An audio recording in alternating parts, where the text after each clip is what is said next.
यह वीडियो जो है 500 वीडियो का जो सीरीज में चला रही हूँ, जिसमें मॉडर्न इंडिया का दिया है, जो बिहार पीसीएस के लिए या बिहार के किसी एग्जाम के लिए स्पेशली, इसके साथ ही किसी अन्य राज्य के भी पीसीएस एग्जाम के लिए इम्पोर्टेंट है, क्योंकि राष्ट्रीय आंदोलन तो पूरे पीसीएस एग्जाम में पूछे जाते हैं। और ये पार्ट 8वां, मतलब कि अब तक मैंने 7 वीडियो अपलोड कर दिए हैं, आप लोग देख लीजिएगा। ये 8वां वीडियो है, जिसमें मैं मतलब 15 मिनट या 20 मिनट की वीडियो ऑलमोस्ट डाल रही हूँ, उस हिसाब से, ताकि किसी को बोरियत ना हो और सबको वीडियो अच्छी लगे। तो हम यहाँ से अगला क्वेश्चन हमारा है कि जिम्मरमैन योजना संबंधित व्यक्ति थे या था तो कौन है?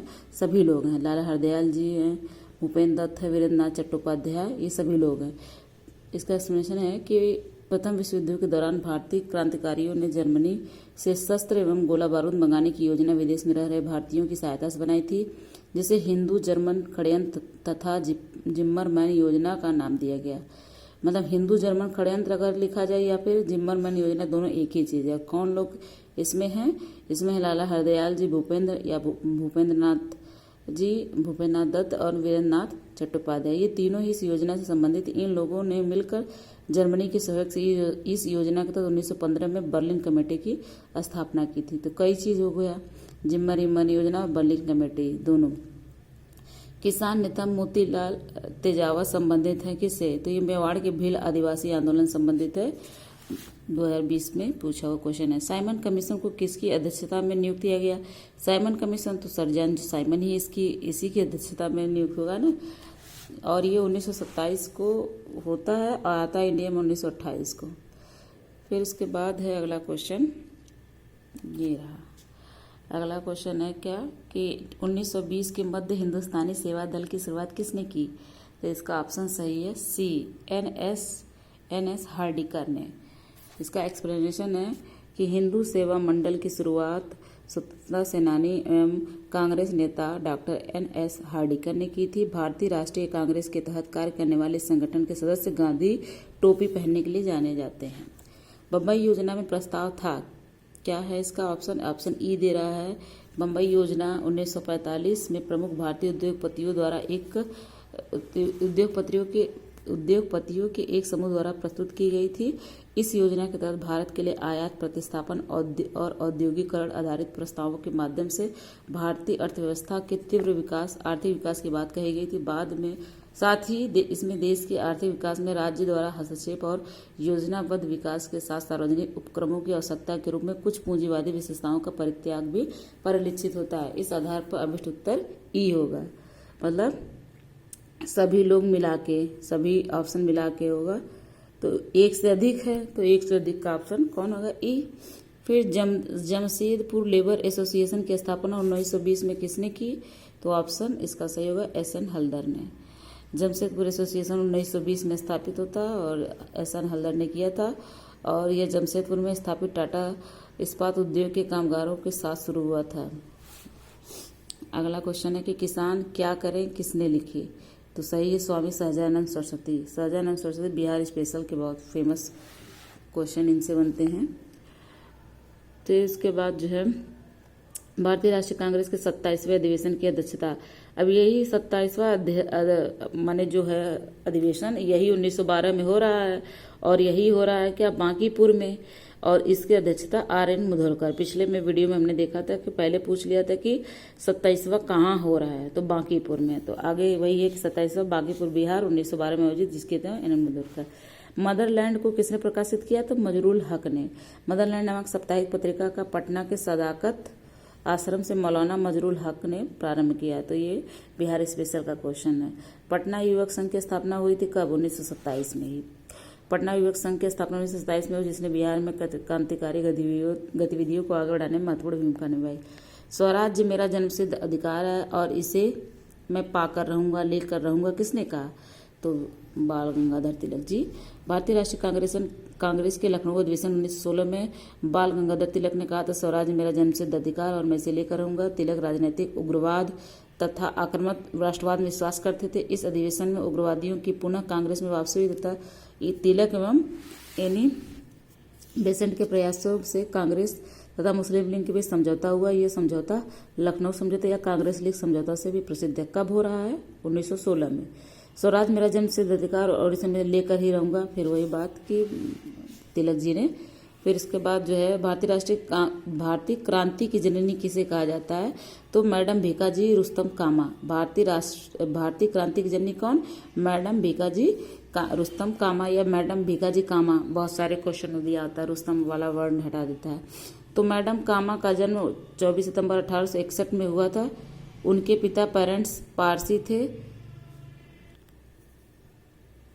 इनके माता पिता पारसी थे। सोराबजी कामजी पटेल इनके पिता थे। उनका विवाह रुस्तम के आर कामा से हुआ, जो वकील और सामाजिक कार्यकर्ता है। मैडम कामा ने राष्ट्रीय आंदोलन के महान अग्रणी भारतीय नेता दादा भाई नौरोजी को निजी सचिव के रूप में सेवा की। बाद में कुछ देशभक्त विद्यार्थियों एवं यूरोपियन बौद्धिक लोगों के संपर्क में आकर स्वतंत्रता आंदोलन से जुड़ गई। 22 अगस्त 1907 को जर्मनी के स्टुटगार्ट में आयोजित अंतर्राष्ट्रीय सोशलिस्ट सम्मेलन में उन्होंने भारतीय स्वाधीनता का झंडा सर्वप्रथम फहराया। यहाँ फहराया गया झंडा कलकत्ता झंडे का परिवर्तित होता है। इन्हें भारतीय क्रांति की मां, मदर ऑफ इंडियन रिवोल्यूशन कहा जाता है। तो ये झंडा कहाँ फहराई रही हैं? ये जर्मनी के स्टुटगार्ट में फहराई रही हैं। और कब फहरा रही हैं? 1907 में ही, जब भगत सिंह पैदा होते हैं। अगला क्वेश्चन है कि मैडम कामा ने भारत के तिरंगे स्वतंत्रता ध्वज को कहाँ फहराया? तो स्टुटगार्ट। कहाँ पे है ये? जर्मनी में। मैडम कामा ने 1907 के प्रथम तिरंगा ध्वज, वही बात, कहाँ? स्टुटगार्ट। लंदन में इंडिया हाउस के संस्थापक कौन थे? तो ऑप्शन श्यामजी कृष्ण वर्मा।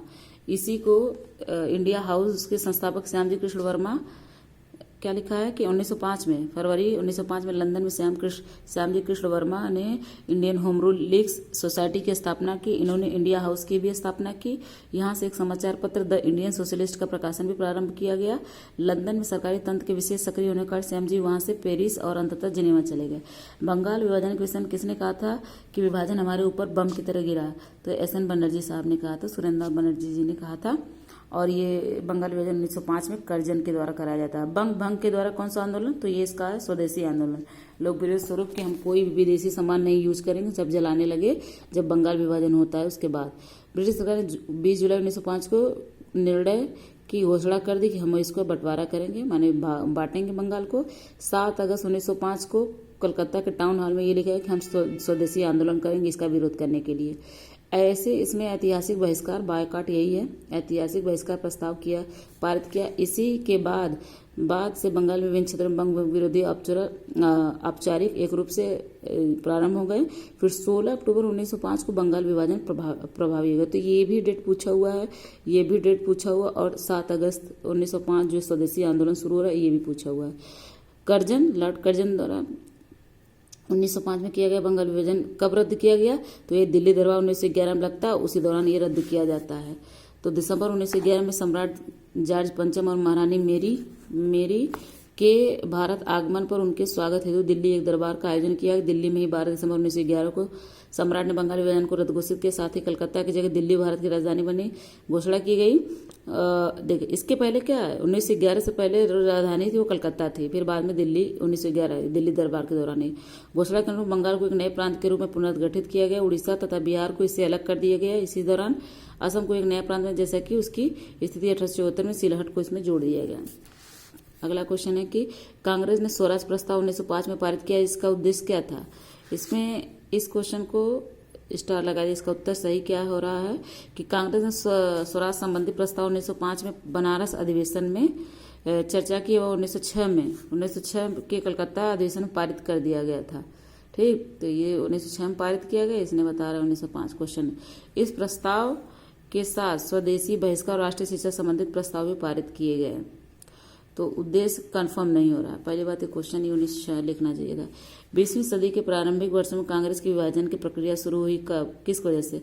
पहली बात, कांग्रेस आंदोलन की रणनीतियों पर। दूसरा, कांग्रेस आंदोलन के उद्देश्यों पर कांग्रेस की भागीदारी हुई। बिल्कुल, क्योंकि इनका कुछ भी सही नहीं था। कभी ये कहते थे कि हमको अपना खुद का डोमिनियन स्टेट चाहिए, कभी कहीं वो चाहिए, तो क्लियर उद्देश्य नहीं था। तो ये सारे कहीं न कहीं मिल के विभाजन के शुरू कराए। एक्चुअल में गर्म दल नरम दल में बट रहा है। क्या है ये? अच्छा, इस क्वेश्चन में बड़ी अच्छी लाइन लिखी है, मैंने ये नोट बनाया है, मैंने यहाँ लिख दिया कि बड़ा अच्छा लिखा है। किस तरीके से कभी कभी क्या होता है कि दो लोगों के बीच में किस तरीके से गलतफहमियां होती हैं, उसमें उसमें अगर वो दोनों आपस में बात करें तो बहुत सारी चीज़ें सही हो सकती है। तो इसका एग्जाम्पल ये बहुत क्लियर दिखाई देगा कि अंग्रेज कैसे गरम दल और नरम दल के बीच गलतफहमियों का फ़ायदा उठाए और जो राष्ट्रीय आंदोलन को कमजोर करने की कोशिश की। क्या लिखा है इसमें कि 20वीं सदी के प्रारंभिक वर्षों में कांग्रेस के विभाजन का एक प्रमुख कारण नरमपंथियों का अपने रणनीतिक उद्देश्यों और आम जनता को अपने साथ रख पाने में असफल होना था। नरमपंथियों ने आम जनता के बीच काम नहीं किया था। नरमपंथी राजनीतिक घटनाक्रमों के अनुरूप अपनी रणनीति में फेरबदल नहीं कर पाते थे। वे यह महसूस न कर सके कि उनकी उपलब्धियों ने ही उनकी राजनीति को अव्यावहारिक बना दिया। नरमपंथी और गरमपंथी के सोच और अनुमान, पारस्परिक मतभेद के दृष्टिकोण और राष्ट्रवादी दृष्टिकोण दोनों से ही गलत थे। नरमपंथी ये समझ नहीं पाए कि सरकार गरमपंथियों के भय के कारण ही उनसे बात कर रही है, और गरमपंथी यह समझ नहीं पाए कि उनके संघर्ष में नरमपंथी उनके लिए एक कवच का काम कर सकते।